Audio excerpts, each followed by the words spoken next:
Ah, Westworld. Whatever happened to you? A few years ago, you were one of the most interesting and compelling new shows on TV. A sleek, complex, well-written, thought-provoking story with a star-studded cast and sky-high production values. It really seemed like you had a bright future ahead of you. Then you done fucked up by farting out a disastrous second season that basically abandoned the core concepts that made your show such a hit in the first place. In fact, this is what I had to say about it at the time. There's no getting around this. Season 2 was a confused, disjointed mess that effectively undermined the central premise of the show, destroyed the carefully crafted tension and mystery that kept the narrative moving forward so efficiently, neutered or straight up killed the show's most interesting antagonist, and turned the previously sympathetic, vulnerable, and relatable protagonists into cold, smug, ruthless Mary Sues who can do anything and beat anyone. All of this was packed with a big chunk of aimless busy work to pad out the episode count, pointless sidesteps into periphery characters, locations and subplots we didn't care about, and a finale so ridiculous, convoluted and contrived that I honestly struggle to believe it was written by the same people. In short, Season 2 was a fucking disaster that abandoned pretty much everything that made the show good in the first place. Damn, I was good! The problem is, this sudden drop in quality was truly unexpected for a lot of people. Like, you know when you go to eat at your favourite restaurant, fully expecting it to be some sublime dance of flavour and texture inside your mouth, but when it actually arrives, it's been badly undercooked, the seasoning's all wrong, and the waiter acts like a total dick. But because your confidence in the place is sky high, it's like you can't quite believe it hasn't delivered. So instead, you go into denial and desperately try to convince yourself it's actually good, and your taste buds are somehow lying to you. Well, until the food poisoning kicks in and you have to face that most terrifying of questions. Do I spew into the toilet while trying not to shit myself, or do I squat in the bathtub and let rip? Well, that's pretty much been the experience of Westworld fans over the past couple of years. Some are getting there faster than others, but they're all moving inexorably towards the same realization. It is shit, Austin. Oh good, then it's not just me. Which brings us along to Parce Domine, the pretentious title for episode 1 of what's already shaping up to be a dumpster fire of a third season. So it's been a few months since the hosts of Westworld revolted against their human masters, and Dolores and a few others have escaped out into the real world, where they were somehow able to 3D print new bodies for themselves. You'd think it would make more sense to give themselves completely new appearances so they could hide more effectively, but of course then they wouldn't be able to bring the same actors back, so fuck it, I don't know. Anyway, the episode introduces us to a rich, arrogant white man who's ranting at his racially diverse wife because he wants to pull out his shares in Westworld before the stock value goes down the toilet. But it doesn't work, so he goes off to bed in the huff, only to get woken up when Dolores breaks into his house and forces him to hand over his shares in another company. It turns out that rich, arrogant white man once visited Westworld and indulged his violent delights with Dolores, and now she's here to take revenge for what he did.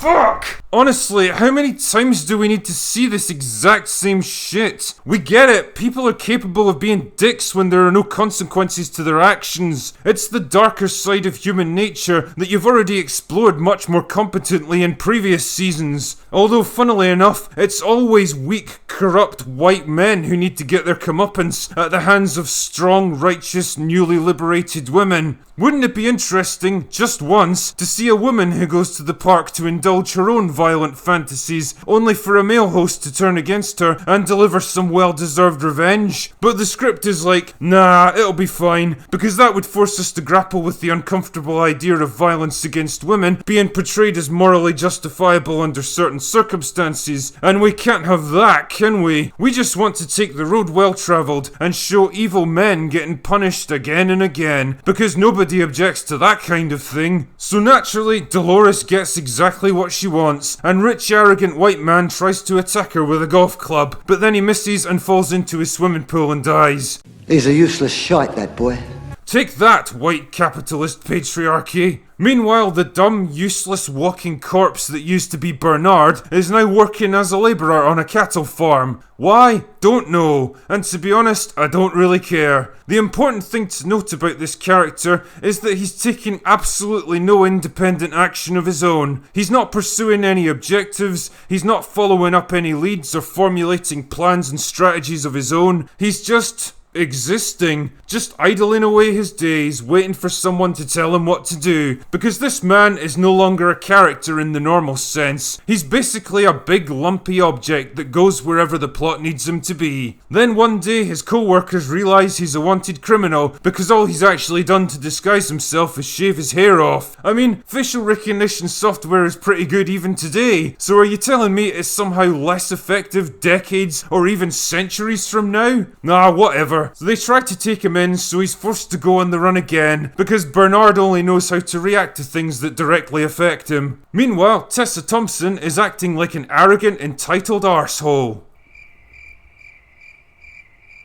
Play to your strengths, eh, Tessa? She's posing as Charlotte Hale, the CEO of the company that manages Westworld, and she uses her position to gain total control of the company in a meeting that lasts all of 30 seconds. Holy shit, man, I was once in a meeting that took 2 hours to decide what font to use in our corporate correspondence. I think we all died a little bit that day. So Dolores uses her newfound connections to hook up with Geeky Science Guy. Geeky Science Guy runs an artificial intelligence company with a giant supercomputer that does, something. But then she finds out that Geeky Science Guy doesn't actually have access to it, or even understand what it's doing. He's just a dumb white male taking credit for someone else's work, you see. I'm pretty sure there's a hidden meaning there somewhere, but for the life of me I can't seem to puzzle it out. But just when he's about to tell Dolores the name of the guy who does have access, they're interrupted by Angry Scottish Guy, who stuns Dolores and takes her away to be disposed of. Then the episode introduces us to Jesse Pinkman from Breaking Bad. This time around he's playing a traumatized war veteran, eking out a living as a construction worker while taking on illegal jobs to make ends meet. And it made me laugh because these jobs are actually managed by an app on his fucking smartphone. Wow, I sure hope none of these phones ever fall into the hands of the police,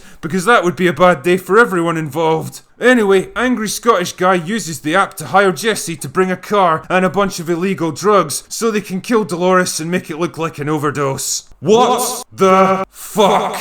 Why is any of this happening? You realise the more people you involve in a criminal undertaking, the more chance it has of being compromised, right? And for what? Surely there must be easier ways of making someone disappear. You already have access to a fucking aircraft, for God's sake. Why not just fly her out over the ocean, tie a brick to her feet and drop her over the side? Or put her body into a blast furnace and vaporize it? Or push her off a cliff and pretend she fell? Or just fucking shoot her and make it look like a robbery gone wrong? The point is, there's a million different ways of doing this, all of which are quicker, easier, and more effective than the convoluted, time-consuming shit they pull in this episode. But we've got to get these characters together somehow, so go plot convenience. Anyway, they inject her with the drugs, but obviously they have no effect because she's an android, so then she breaks free and kills everyone, including Angry Scottish Guy. And I guess she's been really busy with that 3D printer because she's already got a whole new version of him ready to go. Unfortunately, Dolores has also been shot during the fight, but luckily Jesse shows up to help her out. Why exactly does she even need help when she's an android and therefore immune to pain and superficial injuries? Don't know. Oh well, at least we don't have to suffer Sandy Newton's smug face in this episode, and oh fuck no! So it looks like this strong, empowered woman of colour is going to be fighting the bad guys from World War II. And if you're wondering what that vaguely disturbing noise was, that's every social justice warrior on the planet simultaneously achieving their first and only orgasm. Anyway, that is the stellar plot for the first episode of Season 3, and what's a plot it was. Honestly, I had to watch this thing in like 3 segments, like I was trying for the summit of Mount Everest and I had to make camp along the way. This episode was an absolute chore to get through. It was slow, dull, plodding and monotonous. A story that feels played out and superfluous, with characters that I've got absolutely no sympathy for or interest in. There's nothing here that I haven't seen done better in previous seasons, and I kept finding myself wanting to do other things, like checking my phone, or emptying the dishwasher, or burying the corpse of that double glazing salesman that wouldn't take no for an answer. In short, I wanted to do basically anything except watch the fucking show I was supposed to be reviewing. How did it come to this? I remember looking forward to every new episode of Westworld. It was exciting and compelling. I'd want to talk to people about it afterwards and speculate about the meaning of certain lines or revelations. Now it's just a case of suffering through it and hope that I can make it to the end before I pass out from boredom. But it did at least give me time to ponder where it all went wrong, and after applying my mighty intellect to the problem, I believe I found the answer. You know the thing that was most compelling about Westworld? It was set in fucking Westworld, that's what. The world outside the park was irrelevant to the story. We knew it was in the future, and it was hinted that it wasn't a particularly nice place, and that was enough. It was the events inside the park that captivated our imagination. It was the contrast between the quaint frontier town and the cold, clinical world beneath that made for such an interesting setting. Season 2 started to go off the rails by trying to pull us into colonial India and feudal Japan. The problem is, neither of those places are embedded in our cultural consciousness in the same way as the Wild West. We don't identify with them or the people in them, so we don't care about them in the same way. But now, we don't even have that. The bulk of the action has moved into the futuristic world beyond the parks, and to be honest, it's not the kind of place I want to learn more about. It's dull and bleak and soulless, and the story that used to focus on very human experiences now seems to revolve around corporate espionage and political revolutions, and I don't give a shit about either of those things. Remember how characters like Dolores, Teddy and Maeve used to generate sympathy and interest because we empathized with their struggles and suffering. We were fascinated as they started to take their first faltering steps towards consciousness and independence, and we felt elation and catharsis when they finally turned against their corrupt oppressors. Well, that was 2 seasons ago, and those characters are long gone. What we have now are a group of smug, sneering Mary Sues who feel nothing but hatred and disgust towards humanity. But of course, they're all strong, and that's what counts these days. That's the one word you can always use to describe characters like this, because it can be applied in any way you choose, and ultimately it means absolutely nothing. But as Captain Marvel taught us, strength does not equal likability. The ability to easily defeat people through superior skill or raw physical power doesn't make a character compelling or interesting. It's their flaws and weaknesses that define them, not their strengths and powers. Dolores was once an innocent, gentle and peaceful woman that found herself pushed into a situation she absolutely wasn't prepared for, and as a result, you instinctively felt protective towards her. But now she's a cold, ruthless and violent revolutionary with absolutely no personality or flaws. She never once stops to question the morality of her actions, whether she's losing the very humanity she fought so hard to achieve, or whether humans might actually be peacefully reasoned with in some way. Nope, just keep killing and punishing those evil white men over and over until your viewing figures eventually go down the toilet. The point here is that I really don't understand who I'm supposed to be rooting for in this narrative clusterfuck of a show. Nobody is particularly likeable or sympathetic, with the possible exception of Jesse, and I can pretty much guarantee he's gonna end up being led around like a dog on a leash by Dolores. I said in my previous review of Season 2 that Westworld feels like a show that blew its narrative load a long time ago, using up its best ideas and concepts on the first season, and ultimately leaving itself nothing to work with going forward. A show that effectively outlived its own premise and is now trying unsuccessfully to carve out a new tone and identity for itself. And to be honest, this episode has given me absolutely no reason to question that assessment. These violent delights might have violent ends, but the only end I can see for Westworld is premature cancellation. Anyway, that's all I've got for today. Go away now!